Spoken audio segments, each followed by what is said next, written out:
welcome back. It's so good to see you. You've grown so much since the last time I saw you. Probably. I mean, we're all growing. Right? Don't shake your head at me. All right. I want to start with a different kind of experiment this day. Let's begin with this. I'm going to do a call and response, which is where I say something, and when I say something, you say something else. And we'll work together like a team. Like Professor A and myself. Sure, fine. Also you, Troy. All right. I'm going to say the word island. And when I say island, you say mystery. All right? Let's try it together. When I say island, you say Mr. E. Got it? Here we go. Island. What? Why did you all call my name? You called my name. I don't understand. Let's try it again. All right. When I say island, you say mystery. All right. You ready? Let's see if we can do this together. Island. What? Why are you saying my name? I'm already looking at you. I don't understand. What do you mean? I told them to do it. You're not making any sense. All right, let's move along. Clearly, this is confusing for all of us, and no one seems to get it. Now, I was talking again with Professor A, who seems to think I spend more time talking about myself and not enough time talking about you. So I've decided to ask you more questions in order to get to know you better, right, squirrel? Sorry. Professor A, my apologies. Now, last time I asked you about your pool habits, and I want to change things up a bit. So I'm going to ask you about your pool habits so that I get to know you better in a more well-rounded function. Now, let me ask you this. How many of you have jumped off of a diving board? Let me see your hands. Good. Now, when you jumped off of the diving board, did any of you do a cannonball where you tuck your knees into your chest and you land and splash, and a big splash of water comes out? How many of you have done a cannonball? Yes. All right, good. Now, for those of you who have jumped off of a diving board, how many of you jumped in feet first? Any of you? Feet first off the diving board. Good. All right. For those of you who have jumped off of a diving board, have you ever dove in head first into a pool that is deep enough for you to dive where it is safe to do so? Let me see your hands. Good. Many brave people. Brave. Good. All right. Now, whether you've done a cannonball, whether you have dove in feet first or head first, you know that you go down into the water, and then inevitably what happens next? Well, I am showing you that today as we are going to work on an experiment to solve a mystery about buoyancy and the ability for things to float or not. And in order to do that, we're going to bring in a special guest. Now, how many of you remember yesterday when we talked about the flapjack octopus? One that lives way down in the depths of the icy cold water. Still so cold. That ice has lasted forever, a full day later, and it is still ice cold. Wow. All right.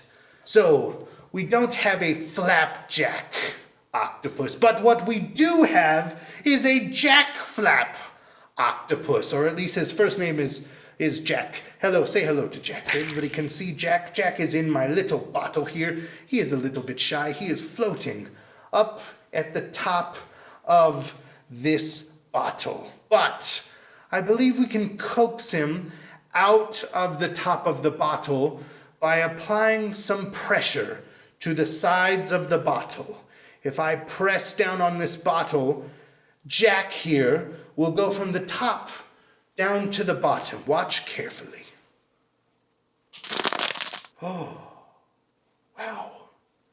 Jack, you are sinking to the bottom. Now, if I release the pressure, he will float back to the top. Now, Professor A, please explain to us how this works, because clearly I have no idea. Squishy bottle, sinky octopus.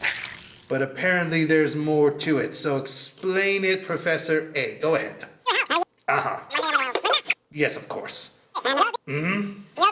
Yes. All right. So confused. I'm not going to be able to pronounce that. All right. So Professor A seems to think that the answer to this is based upon Archimedes' principle. I said it right? Of course I said it right. Oh no, pronunciation's not that fire. Okay.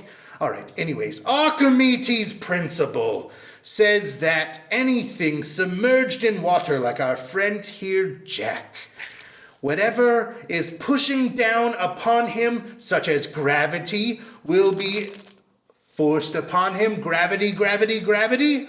But water pressure wants to make him float. So when you take the pressure off, the little water bubble inside of Jack, which lives inside of his head, gets squished down smaller. And the smaller it gets, the more he sinks. But when you take the pressure off, and gravity does not have its way, the water pressure pushes him up, making the bubble in his head bigger, and he floats. And depending on how hard you squeeze, you can make Jack stay right in the middle of the bottle. Push too hard and he sinks. Let too go and he floats. Push just right and he stays in the middle. Archimedes' principle. Done on our friend Jack. Now, the same mystery can be facilitated in different ways. Now, Troy, I've heard you brought something with us that you want us to use. Give me this ball. Give it to me. Drop it. Troy, drop it. Good lobster. Good lobster. This regular old ball, full of air, if placed into water, if I use my hand and I press down on the ball all the way to the bottom, getting it to submit to my will because I am great and powerful. Oh, little something. All right, yes, of course.